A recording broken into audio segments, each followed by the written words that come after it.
The Adventures of Pinocchio by Collodi. This recording is by Mark Smith of Simpsonville, South Carolina.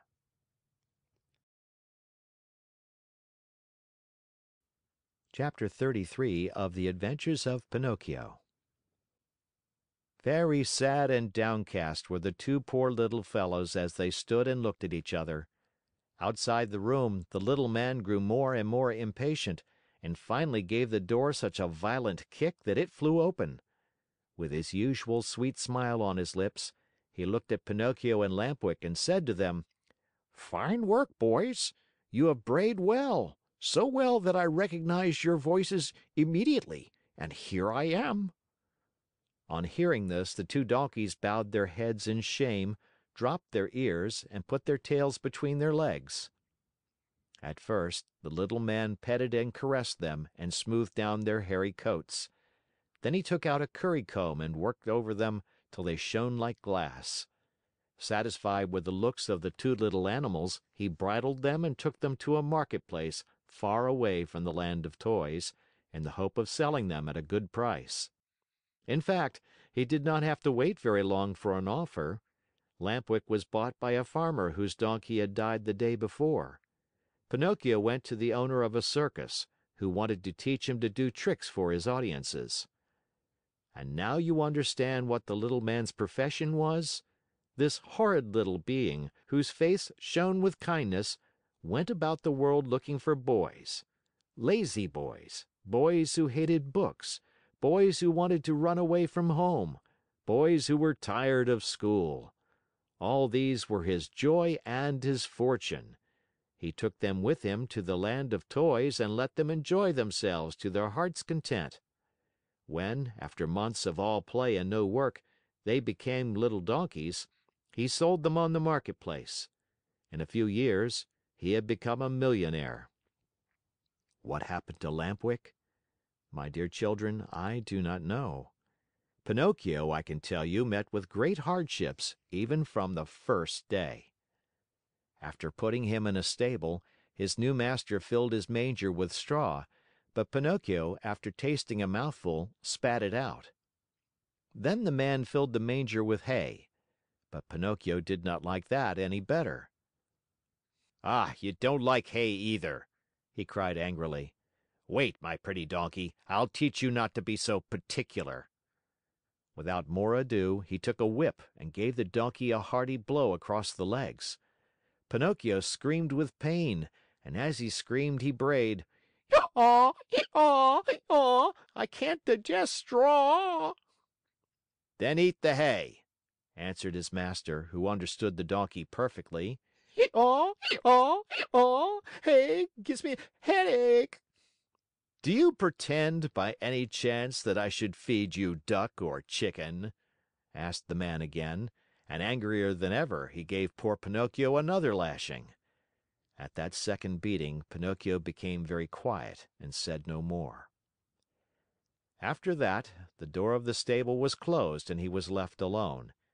It was many hours since he had eaten anything, and he started to yawn from hunger.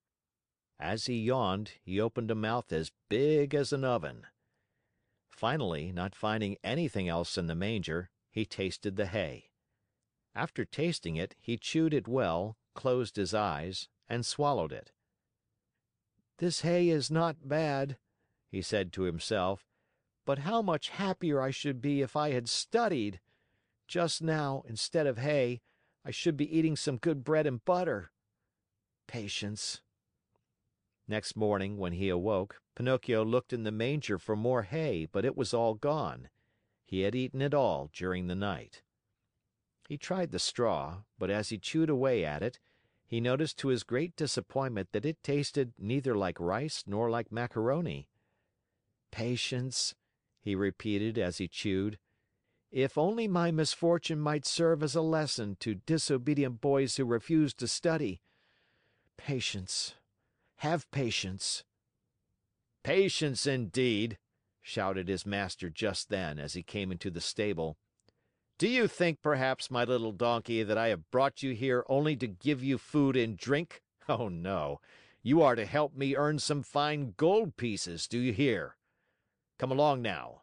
I am going to teach you to jump and bow, to dance a waltz and a polka, and even to stand on your head."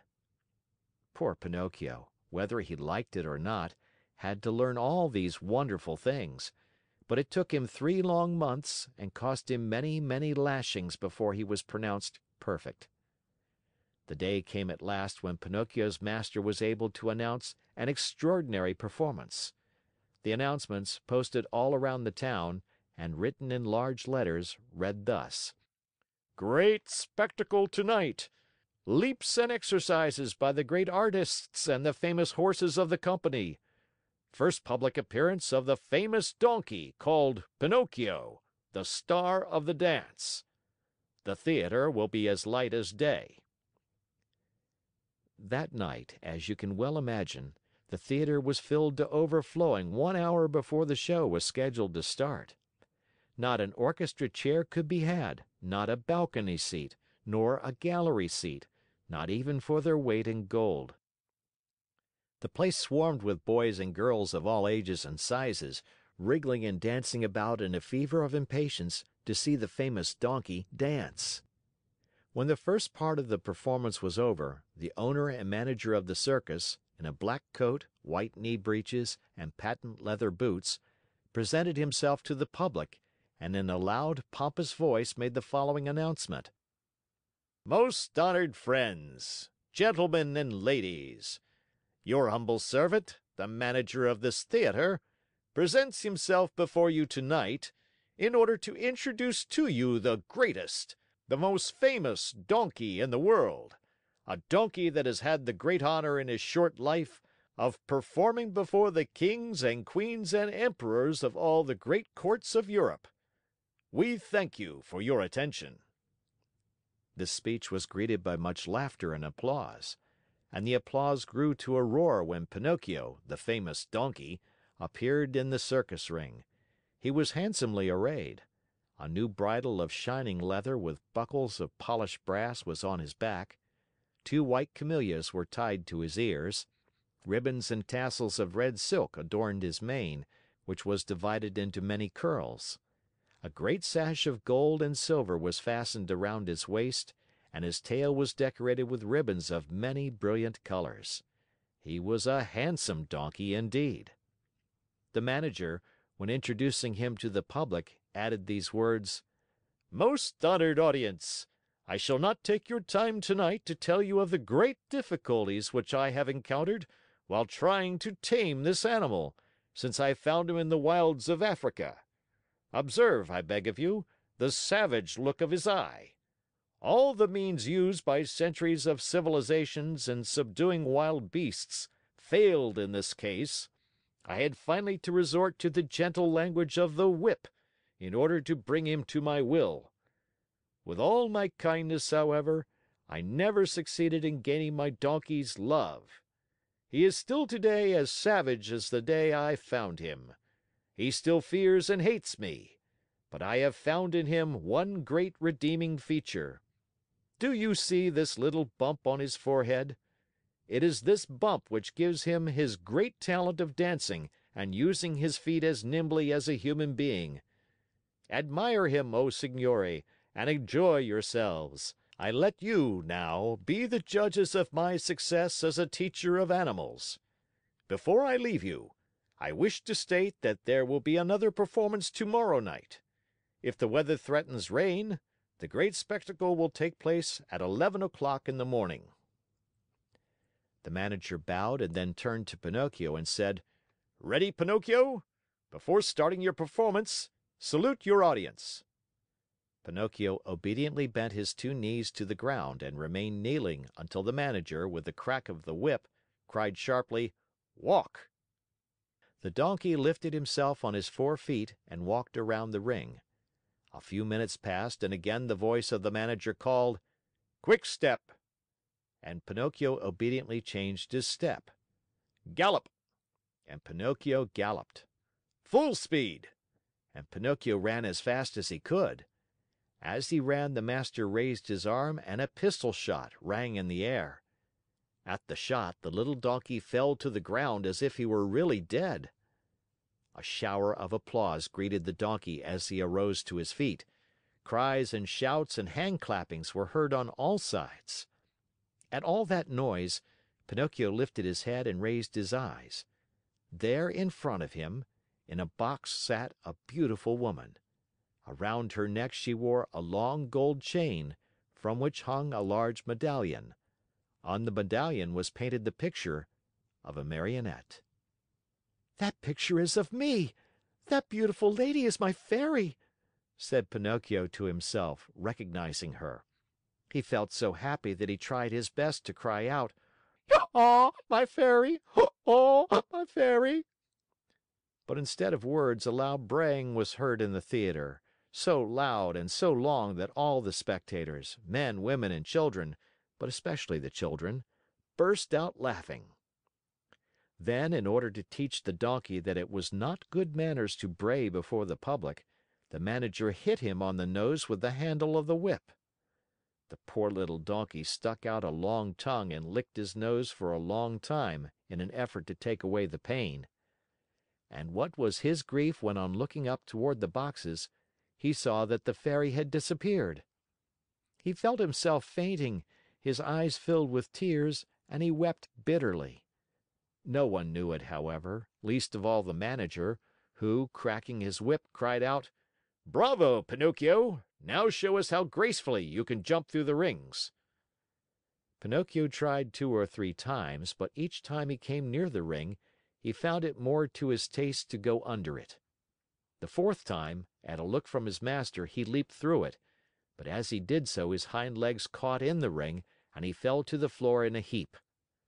When he got up, he was lame and could hardly limp as far as the stable. "Pinocchio! We want Pinocchio! We want the little Donkey!" cried the boys from the orchestra, saddened by the accident. No one saw Pinocchio again that evening. The next morning the veterinary, that is, the animal doctor, declared that he would be lame for the rest of his life. "What do I want with a lame donkey?" said the manager to the stable boy. "Take him to the market and sell him." When they reached the square, a buyer was soon found. "How much do you want for that little lame donkey?" he asked. "$4." "I'll give you 4 cents. Don't think I'm buying him for work. I only want his skin. It looks very tough, and I can use it to make myself a drumhead. I belong to a musical band in my village, and I need a drum." I leave it to you, my dear children, to picture to yourself the great pleasure with which Pinocchio heard that he was to become a drumhead. As soon as the buyer had paid the 4 cents, the donkey changed hands. His new owner took him to a high cliff overlooking the sea, put a stone around his neck, tied a rope to one of his hind feet, gave him a push, and threw him into the water. Pinocchio sank immediately, and his new master sat on the cliff waiting for him to drown, so as to skin him and make himself a drumhead. Chapter 34 of The Adventures of Pinocchio. Down into the sea, deeper and deeper sank Pinocchio, and finally, after 50 minutes of waiting, the man on the cliff said to himself, "By this time my poor little lame donkey must be drowned. Up with him and then I can get to work on my beautiful drum." He pulled the rope which he had tied to Pinocchio's leg, pulled and pulled and pulled, and at last he saw appear on the surface of the water, can you guess what? Instead of a dead donkey, he saw a very much alive Marionette, wriggling and squirming like an eel. Seeing that wooden Marionette, the poor man thought he was dreaming and sat there with his mouth wide open and his eyes popping out of his head. Gathering his wits together, he said, "And the donkey I threw into the sea?" "I am that donkey," answered the Marionette, laughing. "You?" "I." "Oh, you little cheat! Are you poking fun at me?" "Poking fun at you? Not at all, dear master. I am talking seriously." "But then, how is it that you, who a few minutes ago were a donkey, are now standing before me a wooden Marionette?" "It may be the effect of salt water. The sea is fond of playing these tricks." "Be careful, Marionette, be careful! Don't laugh at me! Woe be to you if I lose my patience!" "Well then, my master, do you want to know my whole story? Untie my leg and I can tell it to you better." The old fellow, curious to know the true story of the Marionette's life, immediately untied the rope which held his foot. Pinocchio, feeling free as a bird of the air, began his tale.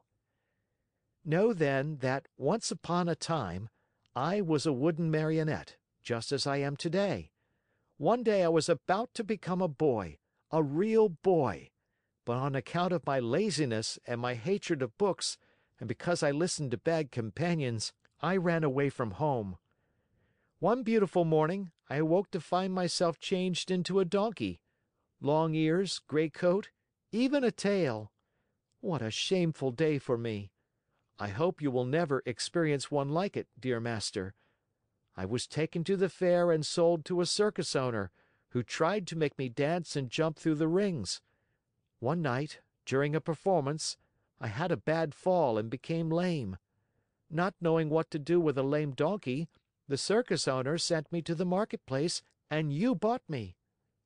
"Indeed I did, and I paid 4 cents for you. Now who will return my money to me?" "But why did you buy me? You bought me to do me harm, to kill me, to make a drumhead out of me." "Indeed I did, and now where shall I find another skin?" "Never mind, dear master, there are so many donkeys in this world."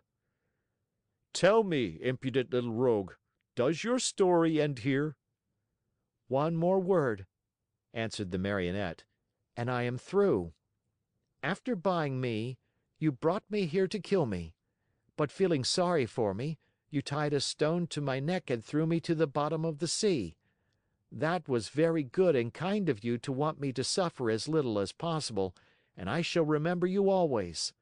And now my Fairy will take care of me even if you—" "Your Fairy? Who is she?" "She is my mother. And like all other mothers who love their children, she never loses sight of me, even though I do not deserve it. And today this good Fairy of mine, as soon as she saw me in danger of drowning, sent 1,000 fishes to the spot where I lay. They thought I was really a dead donkey and began to eat me. What great bites they took! One ate my ears, another my nose, a third my neck and my mane. Some went at my legs and some at my back, and among the others there was one tiny fish so gentle and polite that he did me the great favor of eating even my tail." "From now on," said the man, horrified, "I swear I shall never again taste fish. How I should enjoy opening a mullet or a whitefish just to find there the tail of a dead donkey!" "I think as you do," answered the Marionette, laughing. "Still, you must know that when the fish finished eating my donkey coat, which covered me from head to foot, they naturally came to the bones, or rather, in my case, to the wood, for as you know, I am made of very hard wood. After the first few bites, those greedy fish found out that the wood was not good for their teeth, and afraid of indigestion, they turned and ran here and there without saying good by or even as much as thank you to me. Here, dear master, you have my story. You know now why you found a Marionette and not a dead donkey when you pulled me out of the water." "I laugh at your story!" cried the man angrily. "I know that I spent 4 cents to get you, and I want my money back. Do you know what I can do? I am going to take you to the market once more and sell you as dry firewood." "Very well, sell me. I am satisfied," said Pinocchio. But as he spoke, he gave a quick leap and dived into the sea. Swimming away as fast as he could, he cried out, laughing, "Good bye, master! If you ever need a skin for your drum, remember me." He swam on and on. After a while, he turned around again and called louder than before, "Good bye, master! If you ever need a piece of good dry firewood, remember me." In a few seconds he had gone so far he could hardly be seen. All that could be seen of him was a very small black dot moving swiftly on the blue surface of the water, a little black dot which now and then lifted a leg or an arm in the air. One would have thought that Pinocchio had turned into a porpoise, playing in the sun. After swimming for a long time, Pinocchio saw a large rock in the middle of the sea, a rock as white as marble. High on the rock stood a little goat bleating and calling and beckoning to the Marionette to come to her. There was something very strange about that little goat. Her coat was not white or black or brown as that of any other goat, but azure, a deep, brilliant color that reminded one of the hair of the lovely maiden. Pinocchio's heart beat fast, and then faster and faster. He redoubled his efforts and swam as hard as he could toward the white rock. He was almost halfway over when suddenly a horrible sea monster stuck its head out of the water, an enormous head with a huge mouth, wide open, showing 3 rows of gleaming teeth, the mere sight of which would have filled you with fear. Do you know what it was? That sea monster was no other than the enormous shark, which has often been mentioned in this story, and which, on account of its cruelty, had been nicknamed the Attila of the Sea by both fish and fishermen. Poor Pinocchio! The sight of that monster frightened him almost to death. He tried to swim away from him, to change his path, to escape, but that immense mouth kept coming nearer and nearer. "Hasten, Pinocchio, I beg you!"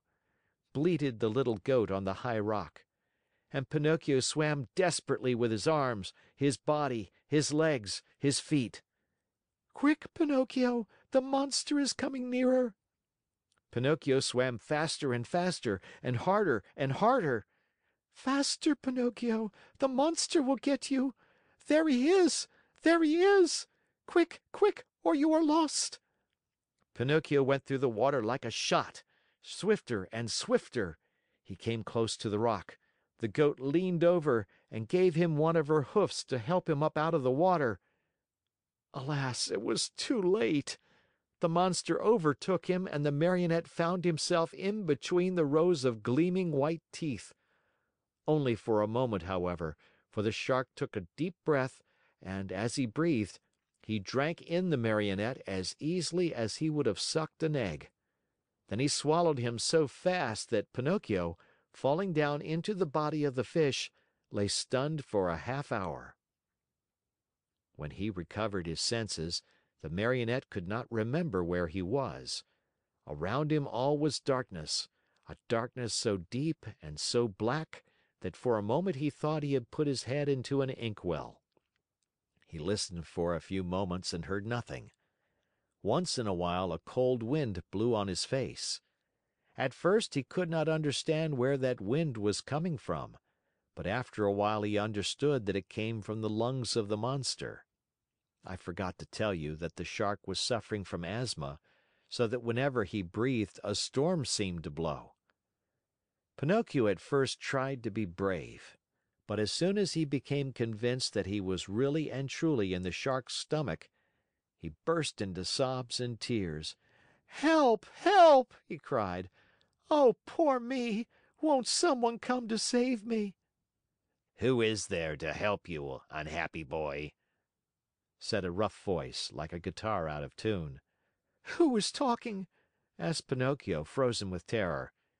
"It is I, a poor tunny swallowed by the Shark at the same time as you. And what kind of a fish are you?" "I have nothing to do with fishes.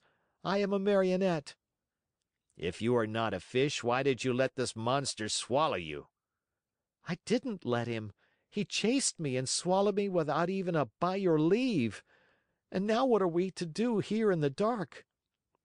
"Wait until this Shark has digested us both, I suppose." "But I don't want to be digested," shouted Pinocchio, starting to sob.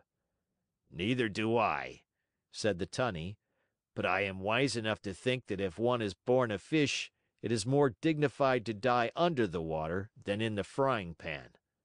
"What nonsense!" cried Pinocchio. "Mine is an opinion," replied the Tunny, "and opinions should be respected." "But I want to get out of this place. I want to escape." Go if you can. "Is this shark that has swallowed us very long?" asked the Marionette. His body, not counting the tail, is almost a mile long." While talking in the darkness, Pinocchio thought he saw a faint light in the distance. "What can that be?" he said to the Tunny.